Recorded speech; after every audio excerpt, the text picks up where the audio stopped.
ये फिर हम और लोगों को बाद में समय देंगे। प्लीज आपके पास समय। हाँ, तो मैं प्रभु यीशु को धन्यवाद देता हूँ आज के दिन के लिए, आप सभी के लिए जितने लोग आज हमसे जुड़े हुए हैं। हेलो, बोलिए भैया। हेलो भैया प्लीज आपके पास समय है, बाकी सब अपने माइकों को बंद कर लीजिएगा क्योंकि बीनू भैया डिस्टर्ब हो जाते हैं। जितने लोगों के माइक खुले सब अपने माइक बंद कर लीजिए। यस यस बीनू भैया प्लीज। यस। हाँ, प्रभु यीशु के नाम में आप सभी को मेरा प्रेम भरा सलाम, और मैं धन्यवाद देता हूँ कि प्रभु यीशु ने आज मुझे फिर ये अवसर दिया है कि मैं अपने लोगों के साथ इस प्रार्थना प्रेम में जुड़ रहा हूँ। प्यारे प्रभु यीशु मसीह, हम आपको धन्यवाद देते हैं कि आपने हमें इस प्रार्थना की सेवा को दिया है, और जबकि प्रभु यीशु आज मुझे मौका मिला है कि अपने परिवार को, प्रभु यीशु, पूरी दुनिया में हालात ऐसे हैं कि आज हमें प्रार्थना की बहुत ज़रूरत है। आज ऐसे प्रार्थना करने वाले चाहिए जो शद्रक, मेशक, अबेदनू, दानियल, यूसुफ, पौलुस और तेरे सेवकों के समान प्रार्थना करने वाले हों।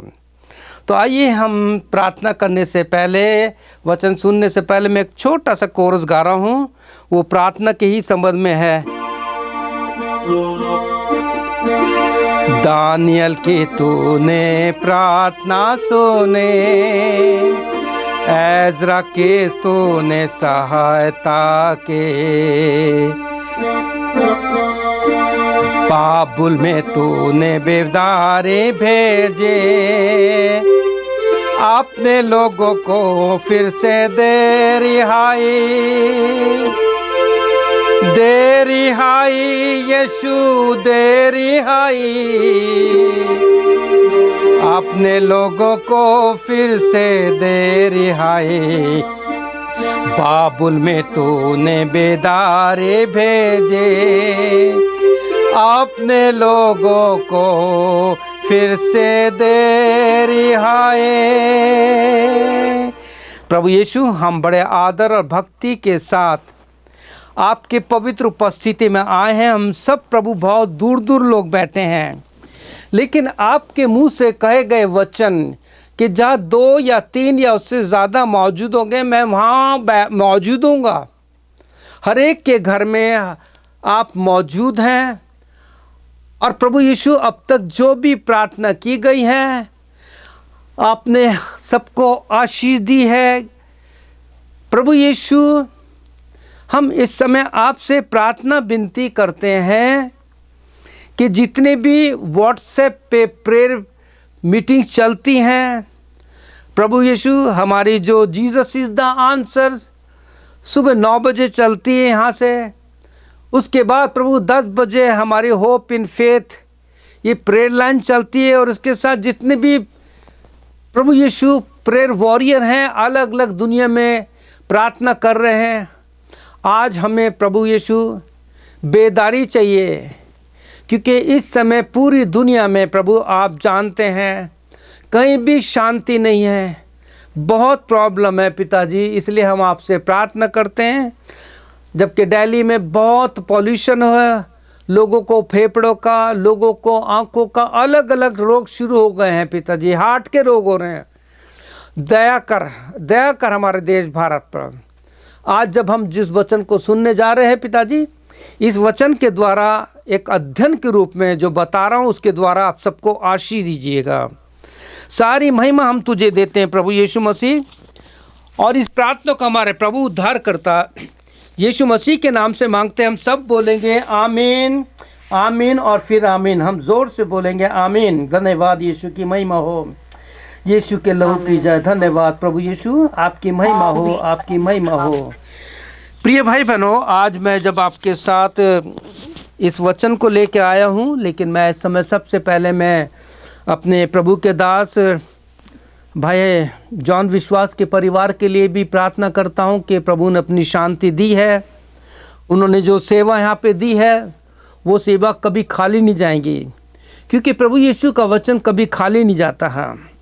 आज जो मैं आपके साथ एक अध्ययन के रूप में, इट्स द स्टडी, ये प्रिय भाई बहनों, ये कोई मैसेज नहीं है, केवल ये अध्ययन है, स्टडी है।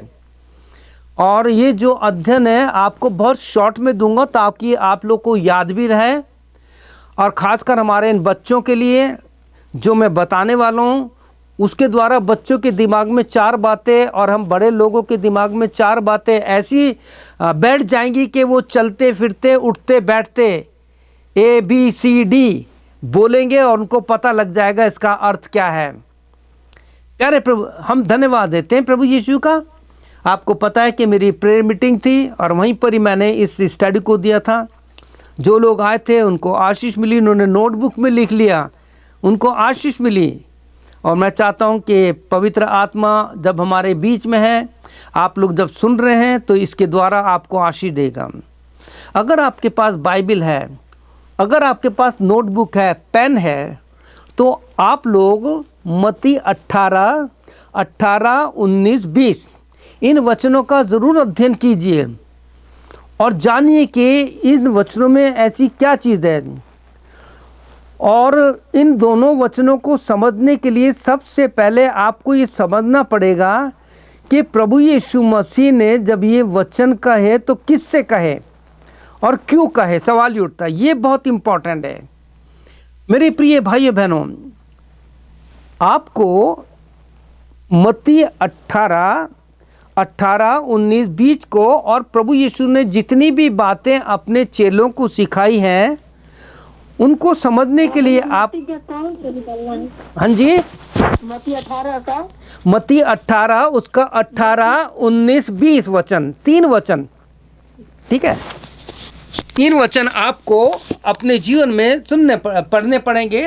और इसको समझने के लिए अब अगर आपके पास बाइबल है तो आप मेरे साथ मत्ती रचित सुसमाचार उसका 5 अध्याय उसका 1 वचन कोई पढ़ दे, दूसरा व्यक्ति लूका उसका 6 अध्याय उसका 20वां वचन पढ़ दे। अगर आपने इन दोनों वचनों को समझ लिया तो आप सारी बात समझ जाएंगे कि प्रभु यीशु मसीह पहाड़ी उपदेश में किससे क्या कह रहा है। क्या आप में से कोई है जो मत्ती 5:1 पढ़ के बताएगा मुझे? मैं पढ़ सकता हूं, मेरे पास बाइबल है। हालेलुया, धन्यवाद प्रभु यीशु की। यहाँ लिखा है, जाओ, लिखा है कि मत्ती 5 उसका 1 वचन, मैथ्यू 5:1 वर्ष, यहाँ लिखा है, वह यानी यीशु इस भीड़ को देखकर, ध्यान दीजिएगा, यीशु इस भीड़ को देखकर पहाड़ पर चढ़ गया। ठीक है, यानी प्रभु यीशु मसीह भीड़ के बीच में नहीं है। जैसे हम लोग आज भीड़ में नहीं है, हम अपने घर में हैं। और क्या हो रहा है इस वचन के अनुसार? यीशु मसीह जो है भीड़ को देखकर पहाड़ पर चढ़ गया और जब बैठ गया तो उसके चेले उसके पास आए। यह है खास बात। अब देखिए प्रभु यीशु किससे बात कर रहा है? अपने चेलों से। भीड़ सुन रही है लेकिन उसको फॉलो नहीं कर ली।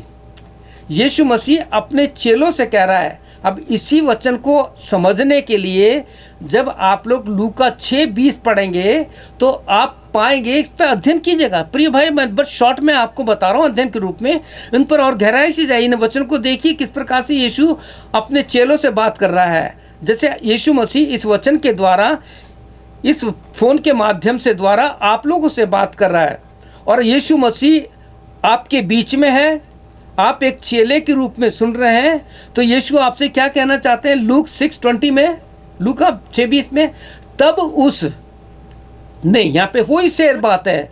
तब यीशु ने अपने चेलों की ओर देखकर कहा, धन्य हो तुम।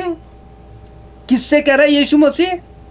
यीशु मसीह अपने चेलों से कह रहा है तुम धन्य हो। वो जो मत्ती 5:1 से 12 में जो 9 धन्यवादी है ना, उसका ये पाठ है। तो इन दोनों वचनों को पढ़ने के बाद आपको पता लगेगा कि यीशु मसीह जब भी अपने चेलों को कुछ समझाते थे तो वो उनसे आमने सामने बात करके उनको समझाते थे। मैं आप लोगों से बहुत दूर बैठा हूँ, 7 समुंदर पार बैठा हूँ। मैं कनाडा में हूँ और आप इंडिया के अलग जगह में, कोई पाकिस्तान से है, कोई ओमान से है, कोई मस्कट से है, कोई दिल्ली से है, अलग अलग जगह से आप सब लोग हैं, कोई बॉम्बे से है। लेकिन प्रभु यीशु का वचन जो है आपके लिए और मेरे लिए एक अध्ययन के रूप में आ रहा है और कह रहा है कि मेरे बेटे, मेरी बेटी, मेरे बच्चों, आप जो ये वचन सुन रहे हैं, मैं भीड़ से नहीं कह रहा।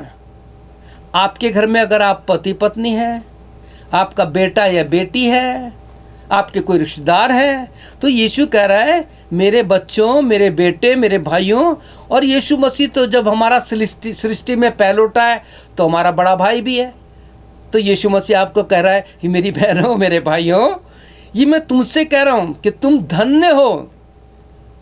जो उसने 9 धन्यवादी बोली है, उसी के अनुसार मत्ती 6, लूका 6 में भी यही कहता है, 6 लोग की देख कर कहा कि तुम धन्य हो। अब प्रिय भाई बहनों, जबकि आप जानते हैं कि ये हमारा दिसंबर जो है, ये एक ऐसा समय है कि लोग क्रिसमस के लिए जाग जाते हैं और अलग अलग रूप से प्रभु यीशु से ज़्यादा मैं इन दिनों जो सब जगह प्रचार कर रहा हूँ कि आप लोग भी जागृत हो जाइए। अपने घर में आप यीशु को इनवाइट करना, जैसे लूका 10 में लिखा है कि मार्था ने यीशु को अपने घर में इनवाइट किया, उसको निमंत्रण देना। अपने घर में आप किसी भी रूप में सेंटा क्लॉज को आने मत देना। आपसे कह रहा हूँ, I am deadly against of this. ना अपने घर में फोटो लगाना, क्योंकि सेंटा क्लॉज कौन है? ये बिशप निकोलस था, जिसकी कई सेंचुरी पहले डेथ हो चुकी है, लेकिन बहुत पैसा था, ये अलग स्टोरी है उसकी, मैं वो नहीं बताऊंगा। लेकिन प्रार्थना के लिए बता रहा हूँ कि आप यीशु मसीह को अपने घर में बुलाइए और अपने बच्चों को सिखाइए कि यीशु ने जैसे अपने चेलों से सिखाया। मेरी बेटी, मेरे बेटे, आज मैं इसी वचन के द्वारा, मत्ती 5:1 के द्वारा, लूका 6:20 के द्वारा, मेरी बेटी, मेरी बेटे, मेरी पत्नी, मेरे पति, मेरे बच्चों, मैं आपसे कह रहा हूँ यीशु की तरफ से कि यीशु आपकी तरफ देख के कह रहा है, you are blessed. When we are blessed, ये है मुख्य बात, है ना। हम ब्लेस्ड कब हैं? लोग कहते हैं आई एम ब्लेस्ड, लेकिन प्रिय भाई बहनों, कभी आपने सोचा कि हम ब्लेस्ड कब हैं? तो आप यूहन्ना 13 अध्याय उसके 17 वचन पर हमेशा के लिए निशान लगा लीजिए।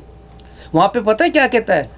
वहां पे लिखा है, आप बचपन से क्रिसमस बना रहे हैं, बचपन से संडे स्कूल अटेंड किया है, बचपन से पास्टर्स लोग को सुना है, लेकिन जैसे यीशु मसीह के चेलों ने यीशु की बातों को सुना, अगर आपने इसी प्रकार से सुन करके उसको अपने जीवन में ले लिया है और कुलुस्सियों 2:6-7 के अनुसार, कुलुस्सियों 3:16 के अनुसार उस वचन ने आपके जीवन में गहराई में जा करके आपकी आत्मिक जड़ों को इतना मजबूत कर दिया है कि आप पर संसार का किसी प्रकार का प्रभाव नहीं पड़ता, तो आपका आत्मिक पेड़ इतना ऊंचा बढ़ेगा, फिर उसमें आत्मिक फल लगेंगे और आपके परिवार में जो आत्मिक जो फलों का आशीष है वो आपके बच्चे हैं। तो आइए, हमने इतना तो सुन लिया। अब मैं आपके लिए, आपके बच्चों के लिए एक छोटी सी कहानी सुनाता हूं, जो सच्ची कहानी है। ये स्कॉटलैंड की कहानी है। आप ध्यान से सुनना। अगर आपके पास पेन हो, नोटबुक है, तो जो ABCD के बारे में बताऊंगा, किस प्रकार से उस किसान की पत्नी ने अपने बेटे को कैसे टीच किया, जैसे यीशु ने अपने चेलों को टीच किया और बताया। अपने चेलों की तरफ देखकर भीड़ से अलग हो गया। आपको अब यहाँ वचन जो है ना, मत्ती 5:1, वो हमें बताता है कि भीड़ में सब मिक्सल होते हैं, मिले जुले भीड़ होते हैं। जैसे इस्राएली लोग मिस्र से निकले तो मिली जुली भीड़ निकली थी, जिन्होंने बहुत मूसा के लिए प्रॉब्लम करी थी। आज कलीसिया में समस्या इसलिए कि मिली जुली भीड़ हो गई, लेकिन हमारे प्रार्थना के परिवार में हम सब बड़े गौर से सुनते हैं और सीखते हैं और लोगों को सिखाते हैं। तो स्कॉटलैंड में एक परिवार था किसान का, वैसे तो बहुत थे, लेकिन किसान का खेत था, उसकी गाय भैंस बकरियां सीख सकती। किसान सुबह के समय अपना खाना भोजन लेकर के अपने खेत पे अपने फॉर्म पे चला जाता था और घर में उसकी पत्नी रहती थी। उसका बेटा जो था 10-12 साल का था, ऐसे उसमें बायोग्राफी में लिखा है 12-13 साल का बेटा होगा। और उसकी पत्नी अपने घर के साथ के काम के साथ अपने बेटे को प्रभु यीशु मसीह के बारे में और स्कॉटलैंड की जो ज़मीन है उसको बहुत ही आशीर्वाद कहा जाता है। मैं आपको बताना चाहता हूँ, प्रभु यीशु ने चाहता आने वाले दिनों में स्कॉटलैंड के अलग अलग आपको किस प्रकार से वहाँ के लोग हैं, प्रार्थना करते हैं, कैसे करते हैं, वो भी मैं बताने की कोशिश करूँगा। तो किसान की वाइफ जो थी अपने बेटे को सिखाती थी और जो कुछ सिखाया था उनका बेटा आत्मिक रूप से बढ़ रहा था। मैं उन माता पिता से विनती करना चाहता हूँ। पिछले दिनों मैंने कुछ एक ऐसे हालांकि मेरे को ये क्या बोलते हैं, एक अलग से चला ना इंस्टाग्राम ऐसी कुछ है चलता, मेरे को चलाना नहीं आता, उस पर हूँ मैं, लेकिन उस पर मैंने कुछ एक वीडियो देखे, उसमें मैंने देख करके मेरे को बहुत शौक लगा, दुख लगा कि लोग वल्गर तो रील बना ही रहे हैं, लेकिन अपने बच्चों के साथ वो फिल्मी गानों की उनको सिखा करके उस पर एक्टिंग करके वो गाना सिखा रहे हैं और बच्चे उनको सीख रहे हैं। अब आप सोचिए कि जब माता पिता अपने बच्चों को ऐसी चीज़ सिखाएंगे तो क्या वो यीशु मसीह के बारे में जान पाएंगे, क्या वो सीखेंगे? लेकिन आपके लिए और मेरे लिए ये बहुत बड़ी आशीष है कि हमें यीशु मसीह को सिखा रहे हैं इस कहानी के माध्यम से कि स्कॉटलैंड में एक किसान की पत्नी ने अपने बेटे को इतना सिखाया बाइबल के विषय में, प्रार्थना के विषय में, और समय बीतता गया। एक दिन आया कि किसान की पत्नी बहुत बीमार हो गई, बहुत बीमार हो गई और वो बिस्तरे से लग गई। अब किसान जो था उसका भी टाइम ऐसा हो गया कि पत्नी को भी देखता था, खेत पे भी जाता था, बेटे को भी देखभाल करता था। एक दिन जब काफ़ी हालत ख़राब हो गई तो किसान की पत्नी ने, ध्यान से सुनिएगा, अपने पति को बुलाया, उससे कहा कि अपना हाथ मेरे हाथ में दीजिए। उसने पति ने अपना हाथ उसकी पत्नी के हाथ में दिया और उसने कहा आप मुझसे वायदा कीजिए, प्रॉमिस कीजिए कि अगर मैं दुनिया में नहीं रहती हूँ तो जो कुछ मैंने अपने बेटे को सिखाया है क्या आप इस बेटे को सिखाएंगे? देखिए पति और पत्नी की कितनी बड़ी जिम्मेवारी है अपने बच्चों के लिए। मेरे प्रिय भाइयों और बहनों, इस दुनिया में बच्चों से बढ़कर कोई दौलत नहीं है। अगर आपका बच्चा बहुत ज़िद्दी है, आपका बच्चा आप लोगों के घर में तोड़ फोड़ करता है, आपका बच्चा आप लोगों को हाथ तक उठा देता है, छोटा सा बच्चा, तो मेरे प्रिय भाइयों बहनों, नीति वचन में लिखा है कि जो माता पिता अपने बच्चे से छड़ी को दूर रखते हैं वो उसके दुश्मन हैं। अपने बच्चों को ट्रेन कीजिए। और नीति वचन 22:6 में लिखा है बेटे को या बेटी को उस मार्ग की शिक्षा देना जिस पर उसको चलना चाहिए, क्योंकि वो बुढ़ापे में भी अगर उसने जान लिया तो कभी पीछे नहीं हटेगा। आप जानते हैं बाइबल में सैमुएल एक ऐसा प्रभु यीशु का सेवक हुआ है, उस जैसा सेवक हुआ ही नहीं है पुराने नियम में। प्रभु ने चाहा तो उसके बारे में थोड़ा सा आपको कभी बताऊंगा। तो आइए हम आगे बढ़ते हैं। किसान ने उसको प्रॉमिस दिया कि आपको कुछ नहीं होगा, लेकिन मैं इस बेटे की देखभाल करूंगा। और हुआ भी ऐसा कि वो किसान की पत्नी प्रभु में सो गई। अब किसान अपने खेत की भी देखता था, अपने बेटे को भी देखता था और सिखाता था, और जब खेत पे जाता था बेटे को भी अपने साथ ले जाता था। एक दिन क्या हुआ कि किसान के साथ बेटे को खेत पे ले जाता था। अच्छा समझदार था, वो देखता था किस प्रकार से भेड़ बकरियों को, गाय बैलों को देखना है और किस प्रकार से शाम को मेरे को घर पे आना है। एक दिन क्या हुआ कि किसान को भी थोड़ी तकलीफ ऐसी हो गई कि उसने कहा बेटा ऐसा करो कि आज में थोड़ी तबीयत खराब है, ध्यान से सुनिएगा, ध्यान से सुनिएगा, कि तुम ऐसा करो, ये जो अपने एनिमल है, अपने जानवर हैं, इनको लेके जाओ और शाम को जल्दी आ जाना और खेत पे भी जाना, देखभाल करना। अब किसान जो था घर पे बुखार होगा कुछ भी होगा, वो घर पे आराम करने के लिए ठहर गया और बेटा जो था खेत पर चला गया। सच्ची कहानी बता रहा हूँ, स्कॉटलैंड की मैं, सच्ची कहानी है, इसमें कोई मिलावटी चीज नहीं है। अब क्या होता है, बेटा जब अपने फार्म पे चला गया अपने गाय भैंस जानवरों को लेकर के, और बेटा तो बच्चा ही होता है ना। अब जैसे उसकी माँ ने सिखाया था, जो टाइम था उसका टाइम गुजरा था, शाम हो गई, मम्मी के साथ बैठ के शाम को प्रार्थना करता था, तो उसने देखा मेरा टाइम हो रहा है। तो अब क्या हुआ कि जब रात होने लगी, किसान को बहुत वो चिंता होने लगी कि मेरा बेटा अभी तक नहीं आया। तो आप जानते किसान ने क्या किया, उन दिनों में लाइट नहीं थी, आप जानते लालटेन होती थी जिसको केरोसिन से चलाया जाता था, उसमें एक चिमनी होती थी, उसको जला करके लालटेन की लेकर के अपने खेत पे गया। और जब खेत पे गया बेटे को आवाज दी। अब बेटा तो इतना मदहोश था अपनी प्रभु से बात करने में, तो उसको पता लगा मेरा बेटा कहाँ है। जब वो अब खेत की मुंडेर पे चल रहा था तो एक जगह उसको कुछ आवाज आई, और वो खेत जो था गन्ने का खेत था, शुगर केन फील्ड था। किसान ने क्या किया कि उस आवाज की तरफ गया, तो आप जानते हैं उसने क्या देखा, बेटे ने क्या करा, थोड़ी सी जगह बना करके घुटने टेक करके हाथ ऊपर खड़े करके आसमान की तरफ देख करके, आप जानते वो क्या कर रहा था, लॉर्ड जीसस अब है हमारे बच्चों के लिए, आपके लिए और मेरे लिए। इससे मैंने बहुत कुछ सीखा, मैं कभी कभी इस प्रकार की भी प्रार्थना करता हूं। उसने कहा Lord Jesus A B C D, आमीन।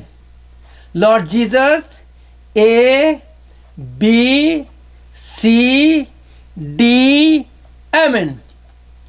अब क्या होता है, किसान उसके पास चला गया था।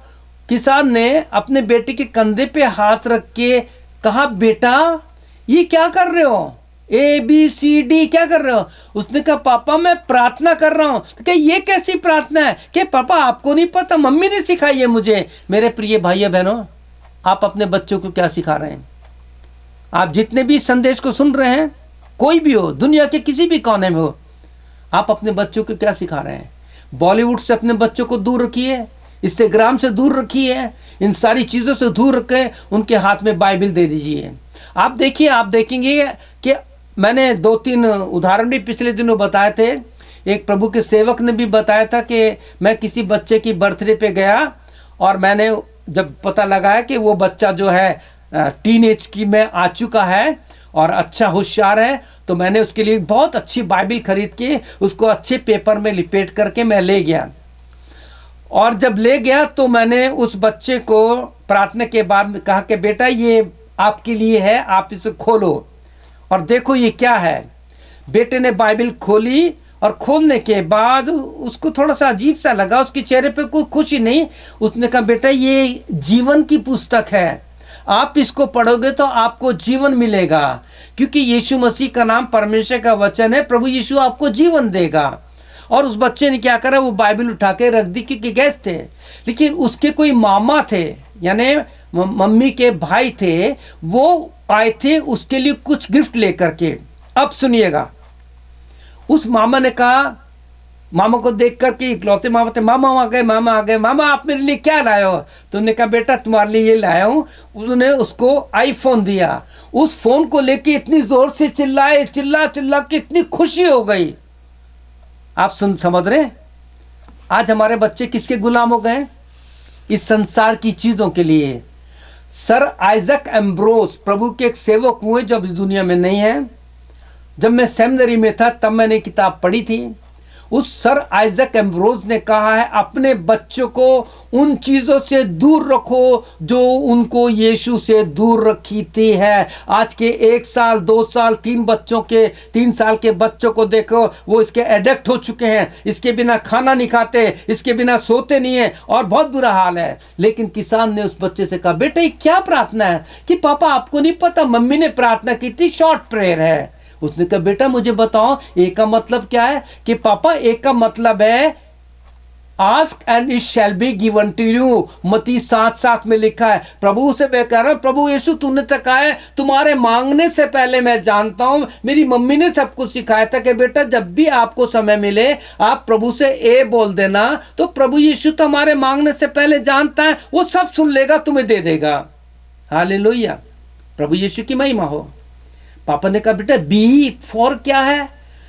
पापा ने कहा पापा बी फॉर, मम्मी ने कहा है when you pray, when you ask, believe that you have received। मत्ती 21:22 में लिखा है कि जब तुम विश्वास से प्रार्थना करते हो तो प्रतीति करो तुम्हें मिल गया।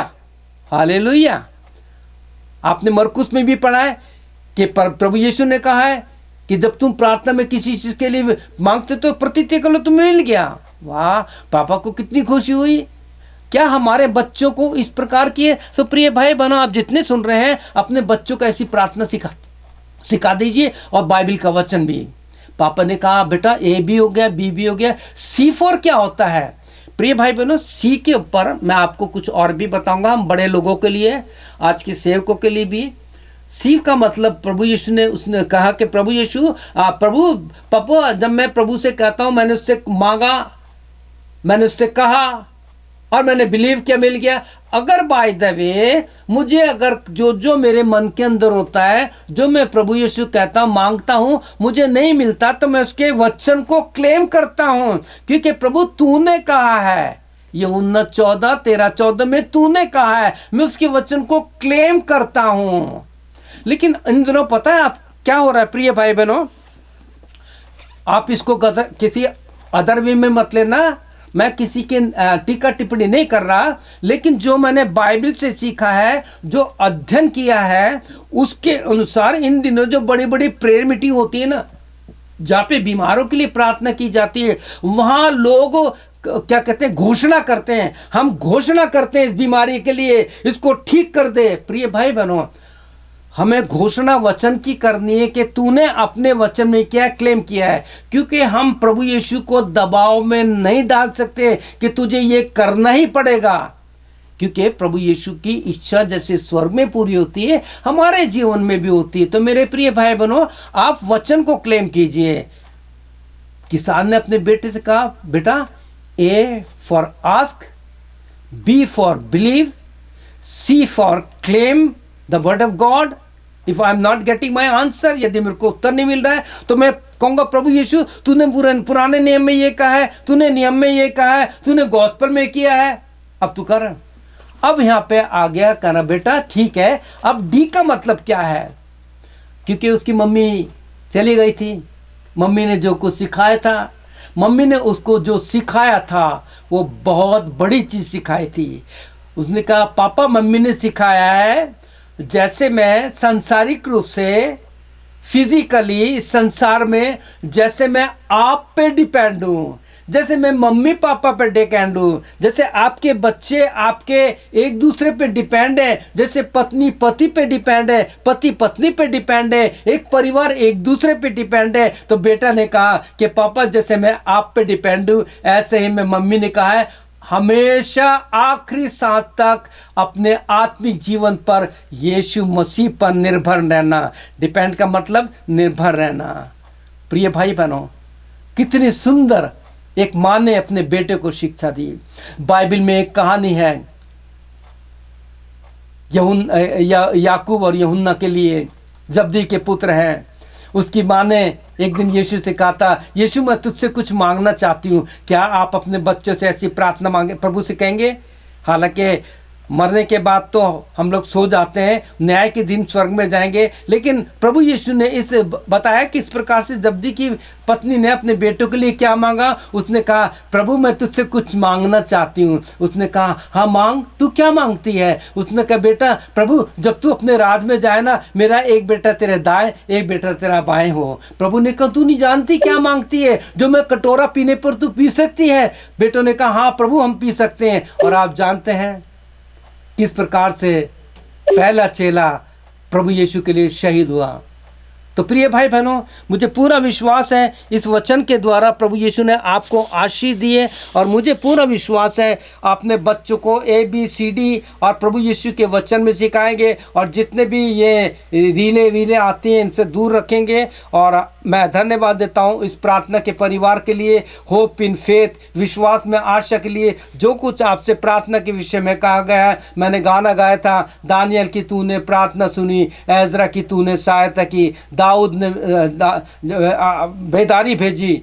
हमें अपने देश के लिए बेदारी मांगनी है, खूब प्रार्थना करनी है, बच्चों के लिए प्रार्थना के लिए जगाना, अपने देश के लिए, अपने शहर के लिए, अपने पड़ोसियों के लिए, अपनी कलीसिया के लिए, अपने पास्टर्स के लिए, अलग अलग सेवकों के लिए। प्रभु यीशु आप सबको आशीष दे। मैं एक छोटी सी प्रार्थना करूंगा, उसके बाद मैं अरुण भाई के हाथ में सौंपूंगा, ताकि हमारी ये प्रार्थना बराबर चलते रहे। प्रभु यीशु मसीह के नाम से प्रभु, जो कुछ हमने सीखा है, जो कुछ तूने सिखाया था प्रभु यीशु, हम जानते हैं कि हमने उस बच्चे की प्रार्थना के द्वारा, उस माँ और पिता की डेडिकेशन के द्वारा कैसे अपने बच्चों को सिखाया। हम चाहते हैं हमारे बच्चों को भी हम ऐसी शिक्षा देना चाहते हैं। प्रभु यीशु हमारी कलीसिया को, हमारे परिवार को, हमारे शहर को, हमारे देश को आशीष दीजिए, क्योंकि तूने कहा है तुम तो ये बातें जानते हो, यदि इसके अनुसार चलोगे तो तुम धन्य हो। तूने हमें धन्य बनाया है। धन्यवाद यीशु, तूने हमसे बात की। प्रार्थना उद्धार करता प्रभु यीशु के नाम से मांगते, हम सब बोलेंगे आमीन, आमीन और फिर आमीन। May God bless you. प्रभु आपको आशीष दे। धन्यवाद यीशु, की महिमा हो। आमीन। धन्यवाद यीशु मसीह, तेरी महिमा हो। हालेलुया। धन्यवाद करते प्रभु यीशु का, जो हमें मौका दिया प्रभु ने कि वीनू भैया के द्वारा हमें वचन सुनने को मिला। और प्रभु अपना अनुग्रह इसी तरीके से हमारे पर सभी पर बनाए रखिएगा मेरे यीशु। जो खरा वचन प्रभु हमारे बीच में आता है, कि हम अपने हृदय की पट्टियों पर लिखने वाले हैं, प्रभु भूलने वाले नहीं है, परंतु जब भी समय मिले मेरे यीशु, इन्हों के द्वारा प्रभु हम और लोगों को भी आशीषित करने वाले हैं। अपनी सामर्थ्य भरना मेरे यीशु, इस प्रार्थना परिवार को, खासतौर पर वीनू भैया को मेरे यीशु, जो मिनिस्ट्री इन्हों की है मेरे यीशु, उस मिनिस्ट्री को प्रभु यीशु आप अपने अनुग्रह में बढ़ाना। वीनू भैया के लिए हम मांगते हैं इस सच्चाई और खराई से मेरे यीशु आपकी सेवा करने पाए यीशु।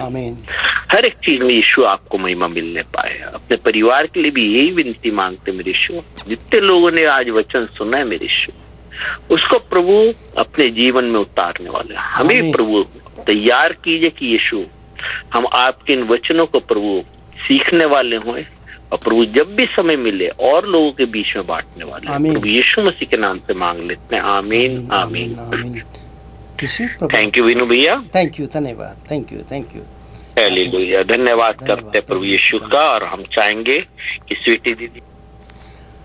प्रिय भाई बहनों, ये संदेश जो था हमारी जो व्हाट्सएप पे hope in faith prayer meeting चलती है उसमें दिया गया है। अगर आपको आशीष मिलती है तो इस वचन को शेयर कीजिए और अपने बच्चों को यीशु के लिए तैयार कीजिए। आमीन और आफिन। May God bless you. मेरा नंबर है 7809090645। आपका कोई भी क्वेश्चन है आप मुझसे पूछ सकते हैं। यीशु की महिमा आपके द्वारा हो। आमीन और फिर आमीन।